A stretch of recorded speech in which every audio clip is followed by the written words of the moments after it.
दोस्तों, पृथ्वी के लगभग 71% हिस्से पर फैले महासागर जलीय जीवों का एक विशाल आवास है। लेकिन इसे सिर्फ आवास समझने की भूल ना करें। वास्तव में एक बहुत बड़ा युद्ध क्षेत्र भी है, एक रण जहां हर रोज हर पल खूनी संघर्ष होता है। जो योग्य है केवल वही जीवित रह सकता है। और यदि हम सबसे अधिक योग्य समुद्री जीव को तलाशें तो वो है ओरका, जिन्हें किलर व्हेल भी कहा जाता है, क्योंकि ये विशाल ब्लू व्हेल्स तक का शिकार कर सकती हैं। ओरका अत्यधिक विकसित मस्तिष्क रखते हैं। ये मिलकर एक सामाजिक ढांचे में रहते हैं और इनके पास बेहद ताकतवर शरीर होता है, एक अफ्रीकी हाथी जितना भारी भरकम शरीर। भला इनके झुंड के सामने कोई ब्लू व्हेल कैसे टिक सकती है। ओरका शक्ति की जैविक परिभाषा है, वो समुद्री जीवन चक्र में सबसे ऊपर है। मतलब उनका कोई समुद्री जीव शिकार नहीं कर सकता और वो चाहे जिस समुद्री जीव को मार सकते हैं। परंतु अब हमें कुछ अलग पता चला है। कोई प्राणी ऐसा भी है जो ओरका का ही शिकार कर रहा है। ये हैरान कर देने वाली बात है। प्राकृतिक तर्क नियमों के अनुसार बिल्कुल असंभव बात। और सबसे चौंका देने वाली जानकारी ये है कि ऐसा एक आध बार नहीं बल्कि कई बार हो रहा है। एक रहस्यमय प्राणी ओरका को गहरे जख्म दे रहा है। सिर्फ इतना ही नहीं, वो रहस्यमय प्राणी जो ओरका पर हमला करता है के निशाने पर मनुष्य और परमाणु पनडुब्बियां तक भी शामिल है। तो चलिए आज के इस वीडियो में उसी अनोखे प्राणी की खोज में निकलते हैं जिसके बारे में शायद ही आपने पहले कभी सुना या जाना हो। दोस्तों, आर्कटिक में चल रही एक वैज्ञानिक रिसर्च के दौरान कुछ जीव वैज्ञानिकों को ऐसी ओरका के शव मिले जिन पर एकदम गोलाकार निशान थे। ये निशान ठीक उसी गोल चम्मच की भांति थे जिसे आइसक्रीम निकालने के काम में लाया जाता है। गोल, अवतल और साफ। ऐसा लग रहा था मानो किसी विशाल और तीखे किनारों वाली गोल चम्मच से सर्जरी करते हुए इन ओरकाज के मांस को निकाल लिया हो। और न सिर्फ मरी हुई ओरका पर अपितु कुछ जीवित ओरकाओं पर भी इस तरह के निशान देखे जा सकते थे। यानी इन घातक चोटों से कुछ ओरका मर रही थी तो कुछ घायल होकर अपनी चोटों से उभर भी जाती थी। अब जबकि हम किसी ऐसे जीव की कल्पना कर रहे हैं जिसमें ओरका को इस तरह के घाव देने की क्षमता हो सकती है, तो शायद आप सबके मन में सबसे पहले ग्रेट व्हाइट शार्क का नाम कौंधा होगा। ये जीव दशकों से हॉलीवुड फिल्मों का खलनायक रहा है। अनेकों फिल्म इस शार्क के घातक हमलों को लेकर बन चुकी है। ग्रेट व्हाइट शार्क, जो आमतौर पर करीब 20 फीट लंबी होती है, का वजन 2000 किलोग्राम तक हो सकता है। लेकिन ये ओरका के मुकाबले में बहुत कम है। ओरका 6000 किलोग्राम तक भारी हो जाती है और ऊपर से वो झुंडों में भी रहती है। हालांकि जिस तरह से शेर अपने से कहीं अधिक भारी भैंस का शिकार कर सकता है, उसी प्रकार से हो सकता है कि ग्रेट व्हाइट शार्क भी अपने समूह से अकेली छूट गई किसी ओरका पर भारी पड़े। लेकिन समुद्री जीवन के बारे में जानकारी रखने वाले वैज्ञानिकों की इस बारे में बिल्कुल ही अलग सोच है। दक्षिण अफ्रीका के अनेकों तटों पर उन दृश्यों को फिल्माया भी जा चुका है जिनसे पता चल जाता है कि वास्तव में समुद्र पर राज ग्रेट व्हाइट शार्क का नहीं अपितु ओरका का ही चलता है।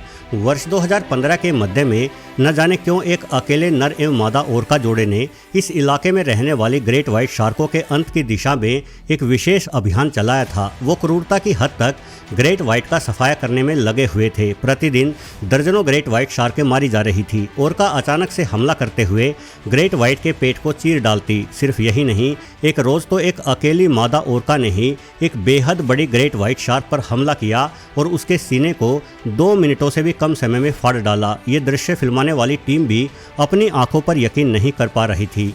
तथाकथित समुद्र का आतंक कहे जाने वाली ग्रेट व्हाइट, जिसने पीढ़ियों से हमारी फिल्मों में विलन का काम किया है, उसे मैगी बनाने में लगने वाले समय के दौरान ही अकेली मादा ओरका ने चीर डाला था। दक्षिण अफ्रीका के समुद्री किनारे पर चल रहे इस भीषण विध्वंस के कारण वहां से ग्रेट व्हाइट शार्क पूरी तरह से गायब हो गई। ज्यादातर मारी गई और जो बची वो अपनी जान बचाने के लिए कहीं और निकल गई। निश्चित रूप से ओरका को चोट पहुंचाने वाली ग्रेट व्हाइट शार्क तो नहीं हो सकती। जो गोलाकार चोटें हमें ओरका के शरीर पर मिल रही हैं उनकी वजह कुछ और ही है। अब यदि हम अन्य समुद्री जीवों के बारे में विचार करें तो टाइगर शार्क या हैमरहेड शार्क आदि का नाम भी दिमाग में कौंधता है, परंतु ओरका इन सभी के लिए एक बहुत बड़ा दुस्वप्न है।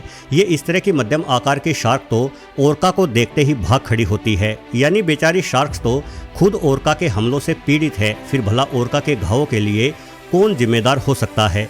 इस मामले को सुलझाने के लिए वैज्ञानिकों ने घावों के चिन्हों की जांच की। घावों का व्यास करीब 5 से 8 सेंटीमीटर तक का ही था, लेकिन इनकी गहराई चिंताजनक थी, जो वसा और मांसपेशियों की पूरी परतों को काट रही थी।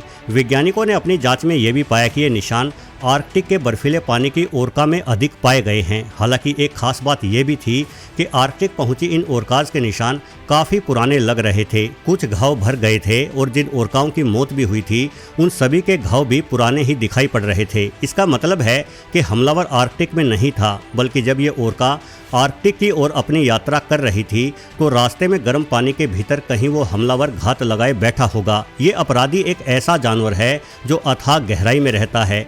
ऐसे में वैज्ञानिकों को वर्ष 1971 में की गई एक जांच पर यकीन करना पड़ा। ये जांच असल में एक समुद्री जीव विज्ञानी जिनका नाम एवरेट जोन्स था के द्वारा की गई थी। एवरेट को एक रोज एक मर्द कुकी कटर शार्क मिली, जिसके पेट की जांच करने पर उन्हें उसके पेट में ओरका के गोल टुकड़े मिले थे, जिससे एवरेट काफ़ी हैरान हुए थे। उन्होंने दावा किया कि कुकी कटर शार्क ओरका तक के मांस को नोच लेती है। दरअसल कुकी कटर शार्क, जिसका वैज्ञानिक नाम इसिस्टियस ब्रासिलियंसिस है, एक गर्म पानी की शार्क है। दिन के समय यह अत्यधिक दबाव और घोर अंधेरे की दुनिया में रहती है, जहां सूर्य का प्रकाश भी नहीं पहुंचता। ये एक छोटी शार्क है जिसका शरीर भी एक सिगार जैसी संरचना का होता है। इसकी लंबाई मात्र 1.25 से 1.5 फीट ही होती है एवं वजन करीब 1 किलोग्राम के आसपास रहता है, जिसमें मादा नरों से अधिक बड़ी और भारी होती है। हालांकि हमारे पास कुकी कटर शार्क के बारे में काफ़ी कम जानकारी है, क्योंकि ये घने अंधियारे पानी में रहती है।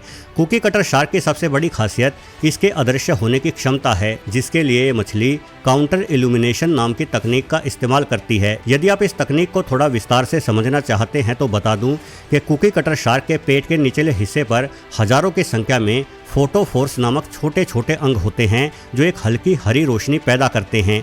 ये रोशनी ठीक समुद्र के पानी जैसे ही रंग की होती है और कुकी कटर शार्क इसी रोशनी की आड़ में छुपी होती है। अब चूंकि ये रोशनी समुद्र के पानी में पूरी तरह से घुल मिल जाती है, यही वजह है कि कुकी कटर शार्क को देख पाना करीब करीब नामुमकिन ही हो जाता है। साथ ही इसके गले के पास एक गहरा निशान भी होता है, जिस कारण कुछ शिकारी केवल वही निशान देख पाते हैं और उन्हें कुकी कटर शार्क बेहद ही छोटी मछली लगती है एवं वो इसके प्रति जरा भी सावधान नहीं रहते।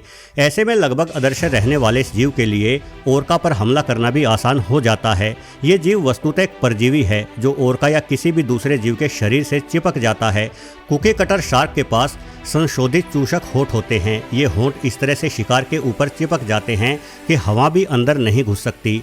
उसके बाद कुकी कटर शार्क अपने ऊपरी दांतों को शिकार की त्वचा में गड़ा देती है तथा मांस को फाड़ डालती है। दूसरे शब्दों में ये जीव भले ही छोटा हो, परंतु एक ड्रिल मशीन की भांति कुछ ही सेकंड्स में अपने शिकार को घायल कर डालता है। इससे पहले इसका शिकार, फिर भले ही वो ओरका हो, अपना बचाव करने के लिए कोई कदम उठाए, कुकी कटर शार्क खुद का काम समाप्त करते हुए गायब हो चुकी होती है। यानी ये आंधी की तरह आती है और तूफान की तरह वापस गायब भी हो जाती है। इसके हमले में ओरका को एक गंभीर जख्म अवश्य मिलता है, लेकिन वो समझ नहीं पाती कि आखिर उस जख्म का कारण क्या था, और ये जख्म यदि पेट या अन्य नाजुक अंगों पर हो तो ओरका की मौत भी हो जाती है। वहीं बच जाने की स्थिति में भी चोट इतनी गहरी होती है कि इस घाव को भरने में 4 से 5 महीने लग जाते हैं। इस दौरान खुले घाव में किसी प्रकार का संक्रमण आदि होने के कारण भी ओरका की मौत हो सकती है। दोस्तों, कुकी कटर शार्क को उसका ये नाम रसोई में इस्तेमाल होने वाले एक उपकरण के कारण दिया गया है। कुकी कटर असल में एक सांचा होता है जिसका उपयोग बिस्किट या कुकीज के आटे को एक खास गोल या सुंदर आकार में काटने के लिए किया जाता है। जब आप इस सांचे को आटे पर दबाते हैं तो एक साफ सुथरा टुकड़ा बाहर निकाल देता है। अब चूंकि कुकी कटर शार्क ठीक इसी भांति अपने शिकार के मांस का टुकड़ा सफाई से निकाल ले जाती है, इसलिए इसे अपना ये नाम मिला। लेकिन इसके हमलों का शिकार केवल समुद्री जीव ही नहीं है, अपितु यह इंसानों के लिए भी बड़ी ही भयानक सिद्ध होती है। वर्ष 1970 में शीत युद्ध के दौरान संयुक्त राज्य अमेरिका की नौसेना परमाणु पनडुब्बियां रहस्यमय क्षति के साथ वापस लौटी। पनडुब्बियों के संवेदनशील सोनार उपकरणों की रक्षा करने वाले रबर के गुंबदों में छेद दिखाई दे रहे थे। उस समय अमेरिका द्वारा ये शक किया गया कि ये छेद किसी नए रूसी हथियार की वजह से हुए हैं, लेकिन जब इंजीनियरों और जीव विज्ञानियों ने फोरेंसिक विश्लेषण किया तो उन्हें स्पष्ट संकेत मिले कि ये निशान कुकी कटर शार्क के दांतों की देन है। 30 से अधिक पनडुब्बियों को इस जीव द्वारा क्षतिग्रस्त किए जाने की पुष्टि हुई थी। वहीं मार्च 2009 में लंबी दूरी के एक तैराक जिनका नाम माइक स्पेल्डिंग है, हवाई द्वीप समूह पर स्थित एलुनुइहाहा चैनल को पार करने का प्रयास कर रहे थे। उस समय रात अंधेरी थी एवं पानी गहरा और अथाह था। अचानक माइक को अपनी छाती में तेज दर्द महसूस हुआ। दर्द इतना भयानक था कि वो तुरंत बेहोश हो गए और पानी में डूबने लगे। वो तो उनकी टीम उनके साथी में थी जिन्होंने तुरंत माइक को नाव में खींच लिया। हालांकि जब उन्हें नाव में खींचा गया तो पता लगा कि हमला छाती की बजाय उनकी पिंडली पर हुआ था, किंतु घाव इतना गहरा था कि माइक की हड्डी तक दिखाई दे रही थी। दरअसल इस चोट के कारण कुछ ही सेकंडों में माइक का इतना खून बह गया कि उनका ब्लड प्रेशर गिर गया, जिस कारण हृदय पर दबाव बढ़ा और छाती में दर्द होते हुए वो बेहोश हो गए।